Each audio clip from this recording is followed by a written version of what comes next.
বইয়ের হেডলাইন হলো অবিবাহিত ছেলেমেয়ের পড়া নিষেধ।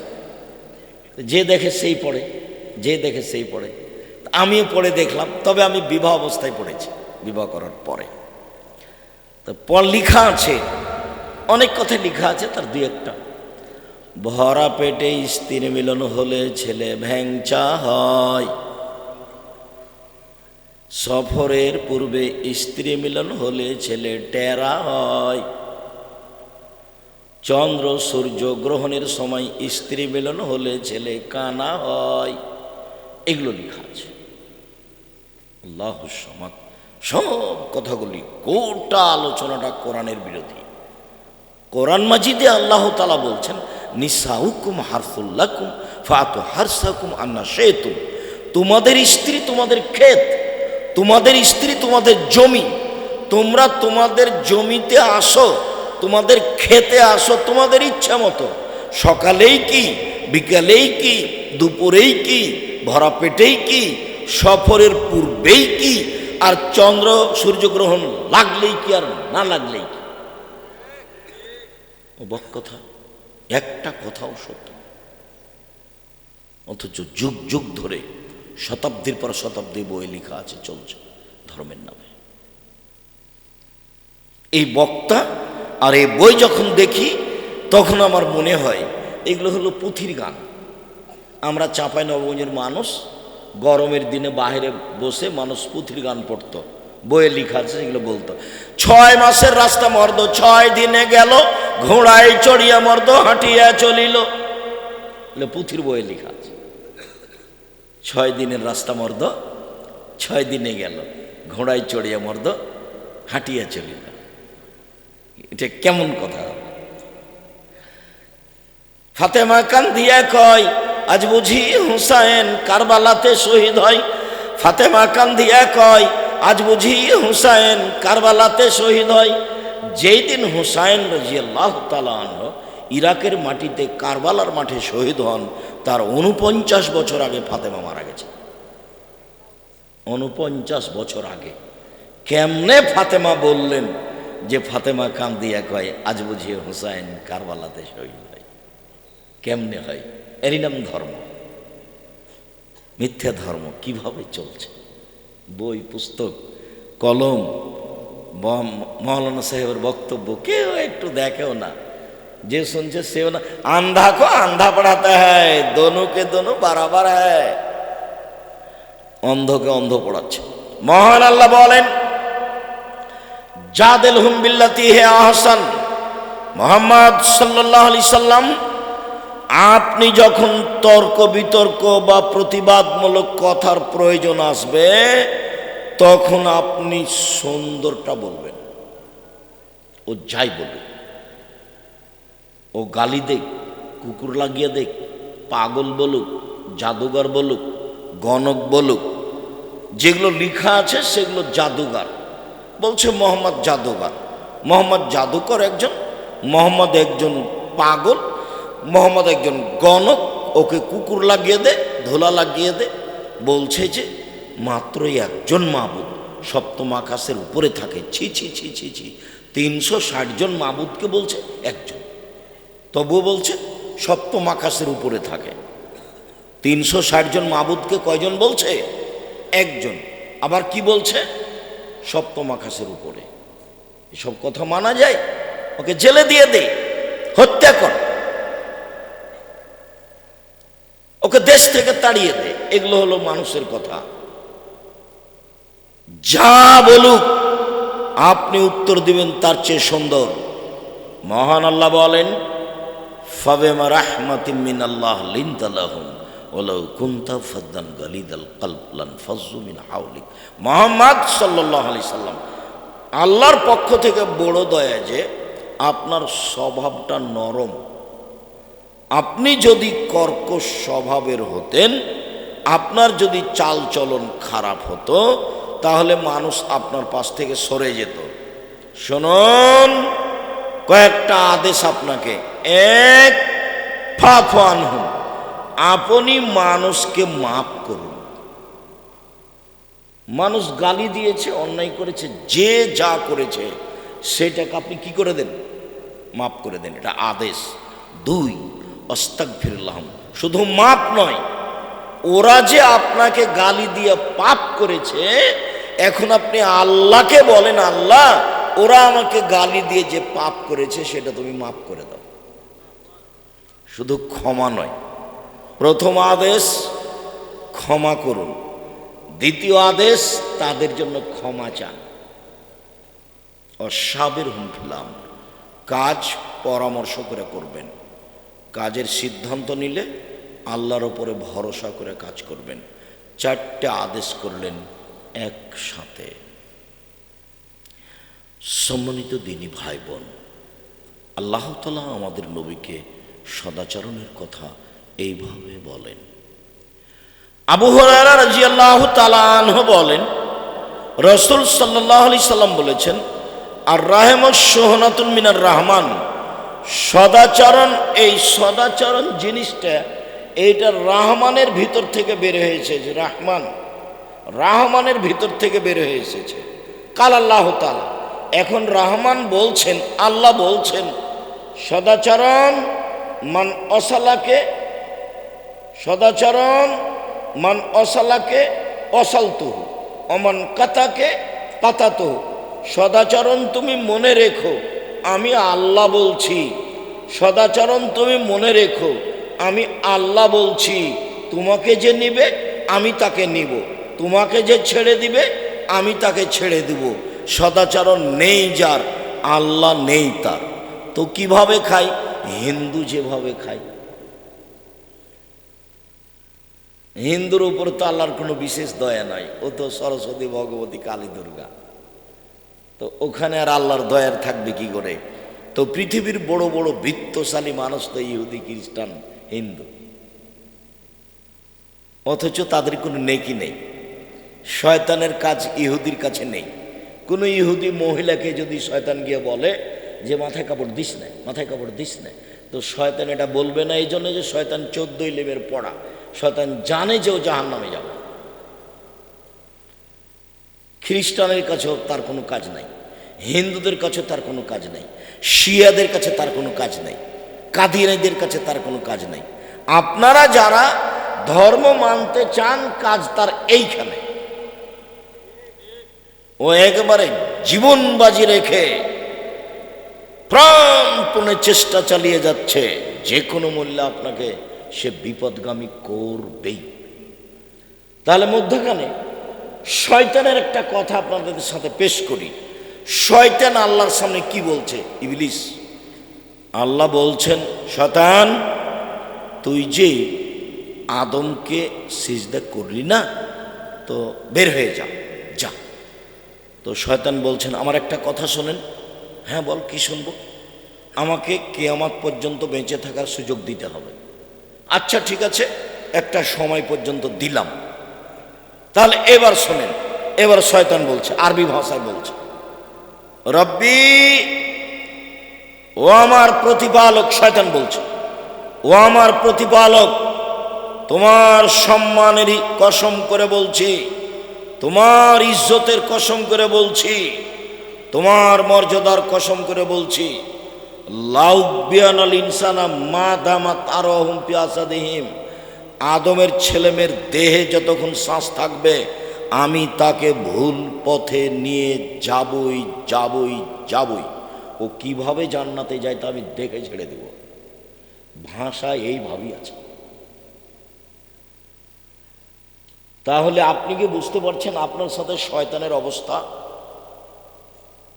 আপনি সালাত আদায় করবেন আর ও ছেড়ে দিবে। একটা মেয়ে বোরখা পরবে আর তাকে ছেড়ে দিবে, ওকে ফ্যাশন বোরখা পরাবে, তখনও বলবে যে বোরখা পরে আছে।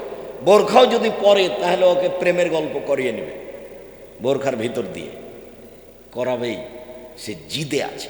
নাহলে আবার বলি, আরবি ভাষা বলছে আল্লাহর সামনে, রব্বি, ও আমার প্রতিপালক, ও ইজ্জতে ক জালালে ও ইরতেফায়ে কা ও জালালে মাকানে কা, তোমার ইজ্জতের কসম, তোমার সম্মানের কসম, তোমার মর্যাদার কসম, আমি বলছি মা দামাত আরওয়াহুম ফি আজসাদিহিম, আদমের ছেলেমেয়ের দেহে যতক্ষণ পর্যন্ত শ্বাস থাকবে আমি তাকে ভ্রান্ত ভুল পথে পাপে নিয়ে যাবই যাবই যাবই।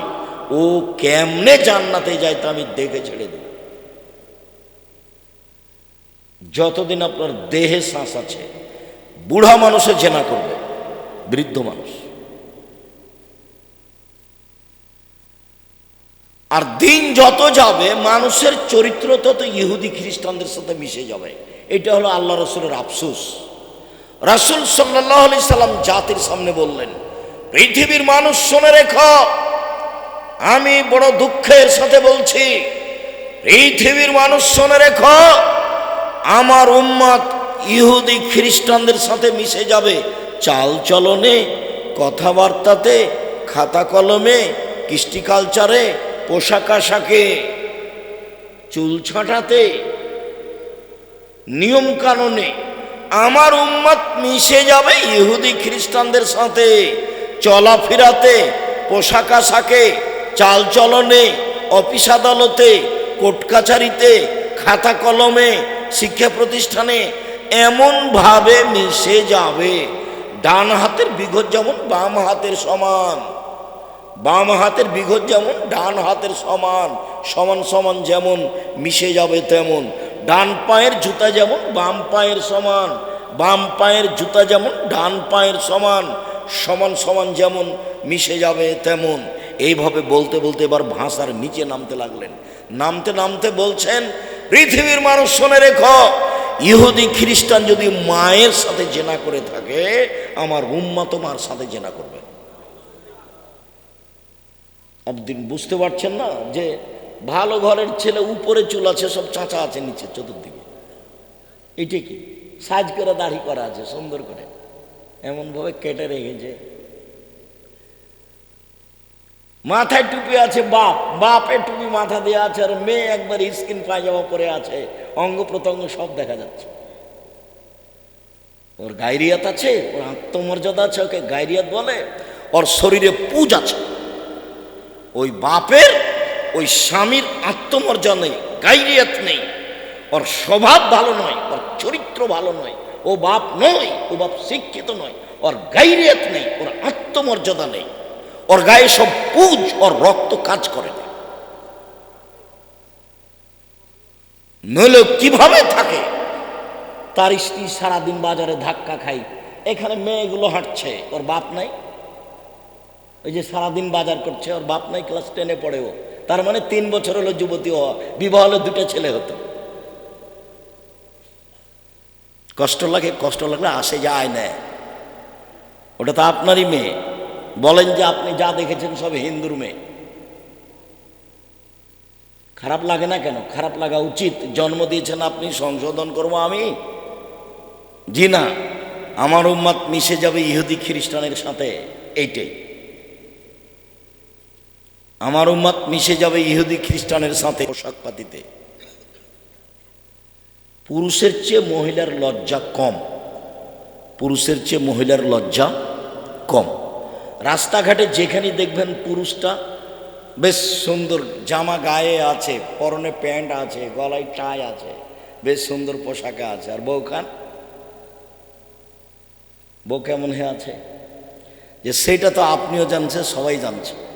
তাহলে ওর লজ্জা থাকলে যেত? এরই বা সাজে কেমনে, এরই বা সাজে কেমনে বুঝে আসে না। সারাদিন ঘুরে বেড়াই, নিজেকে পশু প্রাণী মনে করে লাভ নাই। আপনি যদি মনে করেন যে আমি গরু ছাগল সেই জন্য কিছু বলি না, তা আল্লাহ তো বলছেন না যে আপনি গরু ছাগল, বলছেন যে ও গরু ছাগলের মতো, বলেন নিজে গরু ছাগল। বুঝেও বুঝে না ওরা, অন্তর আছে বুঝে না, দেখেও দেখে না ওরা, চক্ষু আছে দেখে না, শোনেও শুনে না ওরা, কান আছে শোনে না। উলাইকা কালানাম, তারা পশু প্রাণীর মতো, তারা গরু ছাগলের মতো, তারা কুকুর শ্রীগালের মতো, বালহুমাজাল, বরং তার চেয়ে খারাপ। তো আল্লাহ কি বললেন যে ও কুকুর শ্রীগাল? তাই কি বললেন? বললেন যে কুকুর শ্রীগালের মতো, আবার বললেন যে কুকুর শ্রীগালের চেয়ে খারাপ। একবারও বললেন না যে ও কুকুর সিরিয়াল হয়ে গেছে। তবে আল্লাহ নবী এক জায়গাতে বলেছেন, আমার উম্মতের উপরে 3টে বিপদ নেমে আসবে 3টা পাপের কারণে। আমার উম্মতের উপরে 3টে বিপদ নেমে আসবে 3টা পাপের কারণে। আমার উম্মতের উপরে 3টা বিপদ নেমে আসবে 3টা পাপের কারণে। এক, ভূমিকম্প হবে বিপদ। 2, আকার আকৃতি পরিবর্তন হবে। সন্ধ্যায় ছিল মানুষ, সকালে হবে শুকুর। সন্ধ্যায় ছিল মানুষ, সকালে হবে বানর। একবারে হুবাহু বানর হয়ে যাবে, হুবাহু সোর হয়ে যাবে। 3, আমার উম্মতের উপরে সমস্যা নেমে আসবে। মাদ্রাসায় মারামারি, মসজিদে মারামারি, রাস্তাঘাটে মারামারি, কেউ কারো কথা বোঝে না, জমির দাম যা, বৃষ্টির খরচ তা, সব দিক দিয়ে সমস্যা নেমে আসবে। 3টে বিপদ মনে থাকবে না মনে হয়। বিপদ নম্বর 1, ভূমিকম্প। বিপদ নম্বর 2, আকার আকৃতি পরিবর্তন। কার মতো হবে? শুকর এবং বানরের মতো। 3, সমস্যা নেমে আসবে। পাপ 3টে কি?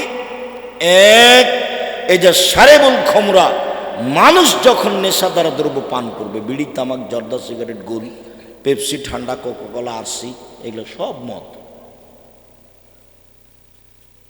এগুলো যখন মানুষ পান করবে, খাবে, তখন এই 3টে বিপদ নেমে আসবে। পাপ নাম্বার 1। পাপ নাম্বার 2, জাহারাতিল কায়নাত, মেয়েরা যখন নাচবে, সব মোবাইলে মেয়ে নাচে, প্রায় সব দোকানে মেয়ে নাচে, প্রায় সব বাড়িতে মেয়ে নাচে, সারা পৃথিবী জুড়ে রাস্তাঘাটে, গাড়িতে, যেখানে সেখানে সব মোবাইলে মেয়ে নাচে, সব দোকানে মেয়ে নাচে, প্রায় সব বাড়িতে মেয়ে নাচে, রাস্তাঘাটে মেয়ে নাচে। যেদিন মেয়েরা নাচবে সেদিন বিপদ 3টে নেমে আসবে। 3, দারাবুবিল মাজেব, যেদিন মানুষ বাদ্যযন্ত্রে লিপ্ত হবে।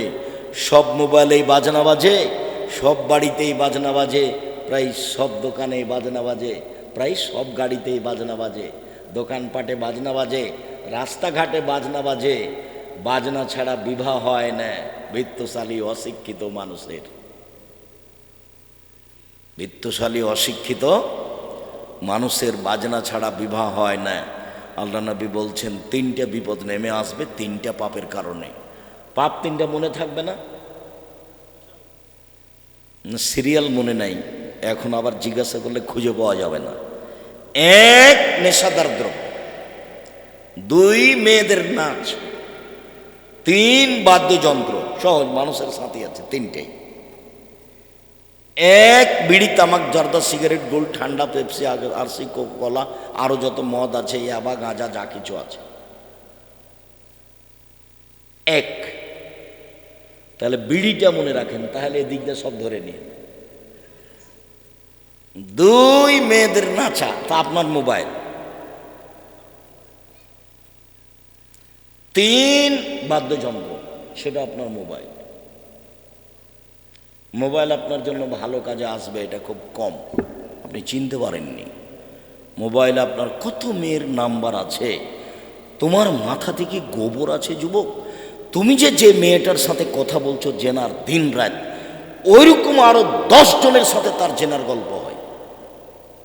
আর ওই বোকা মেয়েরও একটা হিসাব থাকা দরকার যে আমার সাথে এভাবে প্রেমের গল্প করে, ওই যুবক আরো হাজারো মেয়ের সাথে প্রেমের গল্প করে। আর তুমি মেয়ে থেকে সাবধান থাকিও, মেয়ে তোমাকে ধ্বংস করবে, ওই মেয়ে তোমার বাপকে ধ্বংস করবে, তোমার বংশকে ধ্বংস করবে, তোমার জাতিকে ধ্বংস করবে, তোমার বিদ্যা বুদ্ধি সব নষ্ট করেই তোমাকে ছাড়বে। তুমি ওকে চিনতে পারোনি। আমার মা বলতেন, আমার নিজের মা, নারী হলো 3 জানের বড়ি, মানে বিপদে 3 জানের বড়ি, ওর দিয়ে বিপদ আছে। একটু নগদ দেখবেন, এ দেখেন, সব দরজা জুলাইখা বন্ধ করে দিল, সব দরজা জুলাইখা বন্ধ করে দিল, বন্ধ করে বলছে হাই তালাক, ঈসব তুমি আমার সাথে জেনায় লিপ্ত হও। তখন ঈসব বলছেন, বলেন কি? মাদাল্লাহ, আমি আল্লাহর কাছে আশ্রয় চাচ্ছি, আল্লাহ তুমি আমাকে এখান থেকে আশ্রয় ভিক্ষা দাও। এই কথা বলার পরে তিনি বলছেন, ইন্নাহু রাব্বি আহসানা মাসায়া, তোমার স্বামী আমার মালিক, আমাকে ভালো থাকতে দিয়েছেন, আমাকে ভালো খেতে দিয়েছেন। আমি সব ইদারাই কুয়াতে পড়েছিলাম, আমি সব বাজারে বিক্রি হয়েছি, তোমার স্বামী আমাকে কিনে নিয়ে এসে ভালো থাকতে দিয়েছেন, ভালো খেতে দিয়েছেন।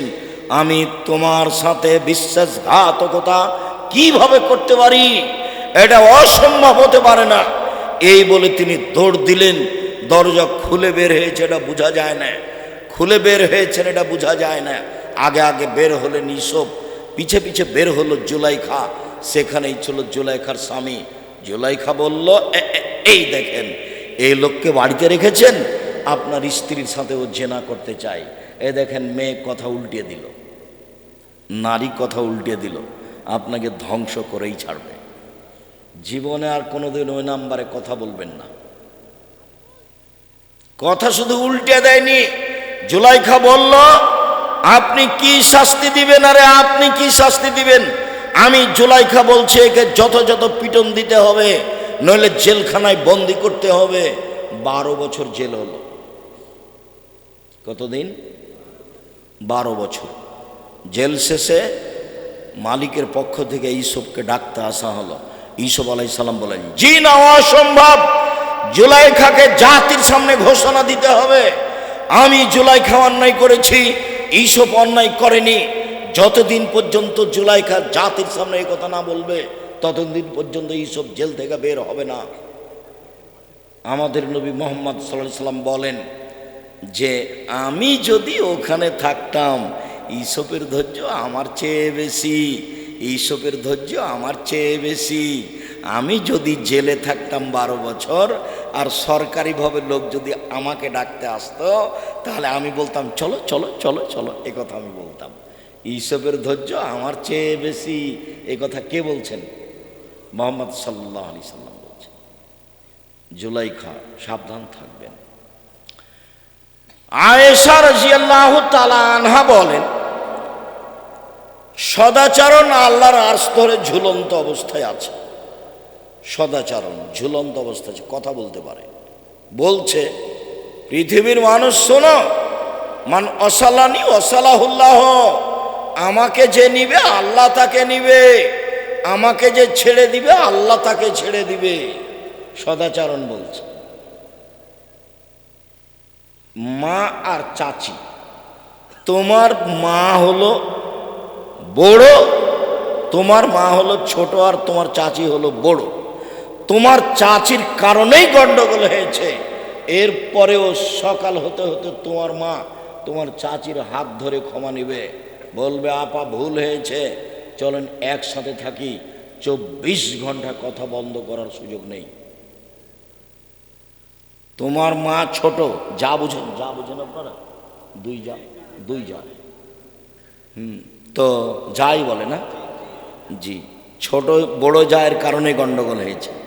ছোট যাকে হাত ধরে ক্ষমা নিতে হবে, কথা বন্ধ করে থাকা হবে না। হুজুরেরা পারে, অনেক দিন পারে। আল্লাহ তুমি রহম করো। আপনারা 2 ভাই, আপনার বড় ভাইয়ের কারণে গন্ডগোল হয়েছে, কথা বলা বন্ধ আছে, রাত পার করা যাবে না। আজকেই আপনার বড় ভাইয়ের হাত ধরে আপনি ক্ষমা নেবেন। ঘটনা কিন্তু আপনার বড় ভাইয়ের কারণেই হয়েছে, এরপরেও ক্ষমা আপনি নেবেন। এটাই নীতি, ভাইয়ের জন্য এটাই নীতি। নত হতে শিখেন, ফল ভালো হবে। দাপট দেখিয়ে, ক্ষমতা দেখিয়ে ভাইয়ের রাস্তা বন্ধ করে বেঁচে থাকার চেষ্টা করিয়েন না। এই কথাই ঠিক। চাঁপাই নবগঞ্জের ভাষাতে ভাই ভাই ঠাঁই ঠাঁই। ওর বউ ভিন্ন, আপনার বউ ভিন্ন, সংসার ভিন্ন হবে, এই কথাই ঠিক। আপনাকে এটা হিসাব করতে হবে এবং ধৈর্যের পরিচয় দিতে হবে। আমার নিজের চোখে দেখা ঘটনা, আমাদের গ্রামে বাপ মরার পরে 2 ভাই গন্ডগোল লেগেছে। এখন সব কিছু ভাগ করে নেবে, গন্ডগোল লেগে সব কিছু ভাগ করতে গিয়ে ঢেঁকিটা কেটে ভাগ করে নিয়েছে। ঢেঁকি বুঝেন? এটা আমার চোখের সামনেকার ঘটনা নকল করছে। কি হবে? তো এটি কি সদাচরণ হলো?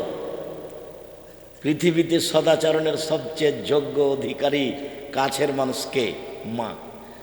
মাকে আপনি মানতে পারবেন না কেন? ঘুম থেকে উঠে দেখবেন যে মাটির উপরে সবচেয়ে খারাপ মানুষ হলো মা। টাকা দিয়েছিলাম মায়ের জন্য, ছোট বোনকে দিয়ে দিয়েছি, অবাক কথা। তারপরে দেখি যেই ভাই টাকা দেয় না তারই ছেলেকে নিয়ে দিন রাত কথা বলে, অবাক কথা। সব সময় আমার বউকে গালি দেয়। আমার বউকে যে গালি দেয় সে গালি সহ্য করা যাবে না।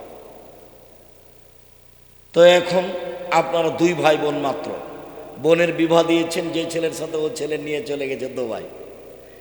এখন আপনার মা বিছানে পড়ে আছে, পেশাব পায়খানা করেছে বিছানে। আপনি এখন এসেছেন, আপনার বউকে বলে দেখেন যে মাকে দেখনি কেন? ও বলবে তোমার মা অকথ্য ভাষায় কথা বলে, আমি দেখব? কাপড় পরিষ্কার করবেন আপনি, কাপড় খেঁচে দিবেন আপনি, গোসল করিয়ে দিবেন আপনি, গাও মুছে দিবেন আপনি, পানি খরচ করে দিবেন আপনি, কাঁধে করে মেডিকেলে নিয়ে যাবেন আপনি, কাঁধে করে মেডিকেল থেকে নিয়ে আসবেন আপনি। আপনার মায়ের যা যা প্রয়োজন আপনি তাই করবেন। মনে রাখেন, যেদিন আপনি আদর করছিল, আপনাকে আপনি কোলে ছিলেন, বারবার পেশাব করছিলেন, আপনার মা আদর করে বলেছিল এত পেশাব করিস কেন রে, এটা আদর করে, এত পেশাব করিস কেন রে। আজকে আপনি এইটা আদর করে বলতে পারবেন না, হ্যাঁ আম্মা এত পেশাব করলে কি আর এগুলো কাপড় চোপড় ঠিক রাখা যায় নাকি? এই ভাষা আপনার মুখ দিয়ে বের করার অধিকার নেই। হিসাবে দেখা যাবে জীবনটা আপনার 16 আনাই মিছে। সবচেয়ে যেটা দামি জান্নাত সেইটা পাওয়া যায় সদাচরণ দিয়ে। সবচেয়ে যেটা দামি জান্নাত সেটা পাওয়া যায় সদাচরণ দিয়ে। এই ছেলে, এই যে এখানে ছেলেগুলো কথা বলছে তোমরা দেখো না, যাও বন্ধ করো, ওদেরকে ওইদিকে চলে যেতে বলো, ফাঁকা করো মধ্যে, আমি কথা শুনতে পাই তুমি শুনতে পাও না, যাও ওদেরকে চলে যেতে বলো, ওইদিকে যেতে বলো। হাট বাজার তো মেরে খেয়েছে, অন্যদিন আর হাট বাজার করা যাবে না, আজকে জিনিস কিনতে হবে। আপনার একটু শরম হয় না? আপনার একটু লজ্জা হয় না? আপনার একটু হায়া হয় না? আপনি নিজেকে মানুষ মনে করেন না? আজকে কেন জিলাপি কিনতে হবে? আজকে তো আমি এসেছি কষ্ট করে, আমি রাজশাহী চাঁপাইনবাবগঞ্জের মানুষ। আপনি কোন শরমের দোকানে বসে জিলাপি খান, চা খান? আপনার হায়া হয় না কেন? আপনার লজ্জা হয় না কেন? আপনার শরম হয় না কেন? আপনার মানবতা নাই কেন? আপনার বোধোদয় নেই কেন? নির্বাচন করে করে একবারে গরু ছাগল হয়ে গেছেন। বল হিসাব, এই চরিত্র থেকে ফিরে আসতে হবে। আমি আপনার বাড়িতে এসেছি, আমি আপনার বাড়িতে এসেছি, আপনি ওখানে কেন? ওখানে কেন? আপনি আমাকে কি দেখাতে চান? যদি বিদ্যা দেখাতে চান ঘুঘুরা তুলে দেব, যদি পয়সা দেখাতে চান তাহলে আপনি একজন রাস্তার ফকির, আপনি মনে রাখবেন। কি দেখাতে চান? এসেছি আপনার বাড়িতে এসেছি, নিজ কাজ বন্ধ করে এখানে এসে বসে থাকবেন, আপনার কিছু না কিছু উপকার করবই করবো ইনশাআল্লাহ। আবু মালিক আশআরী রাদিয়াল্লাহু তাআলা আনহু বলেন, আল্লাহর নবী বলেছেন, ইন্না ফিল জান্নাতি লা গুরাফ ইরা জাহিরুহা মিন বাতিনুহা মিন জাহিরিহা। জান্নাতে কতগুলো ঘর আছে, খুব উন্নত মানের পদার্থ দিয়ে তৈরি, যার ভিতর থেকে বাহির দেখা যায়, বাহির থেকে ভিতর দেখা যায়। তো সাহাবীগণ বলছেন, আল্লাহর নবী লেমান হাজি, এত দামি ঘর কে পাবে? কার জন্য এত দামি ঘর? তখন আল্লাহ রাসূল বললেন, লেমান আলানাল কালামা, যার মুখের ভাষা ভালো, যার সদাচরণ আছে, চাল চলন ভালো, সেই এই জান্নাত পাবে। সদাচরণ দিয়ে সবচেয়ে দামি জান্নাত পাওয়া যায়। সদাচরণ এক আশ্চর্য ইবাদত। সম্মানিত দিনী ভাই বোন, আবু হুরায়রা রাদিয়াল্লাহু তাআলা আনহু বলেন, রাসূল সাল্লাল্লাহু আলাইহি ওয়াসাল্লাম বলেছেন, মান শাররাহু, যে চায় আইয়ুবসাতা লাহু ফি রিজকিহি, তার টাকা পয়সা বেশি হয়ে যাক, যে চায় যে তার অর্থ সম্পদ বেশি হয়ে যাক, ওয়া ইনশাআল্লাহু ফি আসরিহি, তার বয়সটা একটু বেশি হয়ে যাক, যে অনেক দিন বাঁচতে চায়, যে টাকা পয়সা চায়, সে যেন ফালেসেল রাহেমাহু, সদাচরণ করে। সদাচরণ করলে বয়স বেশি হয়, সদাচরণ করলে টাকা পয়সা বেশি হয়। পৃথিবী সৃষ্টির 50,000 বছর পূর্বে আপনার যে বয়স লেখা হয়েছে, আপনি যদি মানুষের সাথে ভালো আচরণ করেন তাহলে আল্লাহ ওটা কেটে দিয়ে নতুন একটা লিখে দেবেন। পৃথিবী সৃষ্টির 50,000 বছর পূর্বে আপনার ভাগ্য লেখা হয়েছে। যেদিন মায়ের পেটে আপনি 340, সেদিন ওটা পুনরায় রিনিউ করা হয়েছে। আপনি ওইটা নিয়ে এসেছেন দুনিয়াতে। কাজেই মাস্ক মুখে দিয়ে করোনা ঠেকাবেন, এটা বাতিল। আমি করোনার 5 পয়সা দাম দিইনি কোনো দিন, 1 মিনিটের জন্য দিইনি। আপনি করোনা দিয়ে মাস্ক দিয়ে করোনা থেকে যদি বাঁচতে চান, এটার এজেন্ট এটাই যদি হয়, তাহলে ঢাকা ফিউচার পার্কের মালিক করোনায় মারা যেত না। ওরা দেশের পানি খায় না, বিদেশি পানি খায়। আর যার করোনা হয়েছে ওর পাশে ওর স্ত্রী যাচ্ছে না, অবাক রোগ, স্ত্রী যেতে চায় না। স্ত্রীকে স্বামী বলছে তুমি আসিও না, ছেলেরা বলছে আম্মা যায় না, আম্মা যায় না। আর ওর যেটুকু উচ্ছিষ্ট খাওয়ার সেটুকু ফেলে দিয়েছে, ওইটুকু আবার ফকিরে কুড়িয়ে খাচ্ছে, তার করোনা হয় না। অবাক কথা, মানুষকে একেবারে মুশরিক করে দুনিয়া থেকে বিদায় করার বহু পথ। মানুষ যেন ভালো থাকতে না পারে তার বহু পথ। মসজিদের 2 দিকে আছে টাইলস লাগানো আছে, কাবা ঘরের খালি ঝকঝক ঝকঝক করছে, উপরে লাল বাতি দেওয়া আছে, নামাজ পড়া নিষেধ। ভিতরে ঢুকলে নিজেকে দেখা যাচ্ছে এত উন্নত মানের টাইলস দেওয়া আছে মসজিদে। যায় নামাজে খালি ঝকঝক ঝক করছে নকশা, আর দেখতে দেখতে সময় শেষ।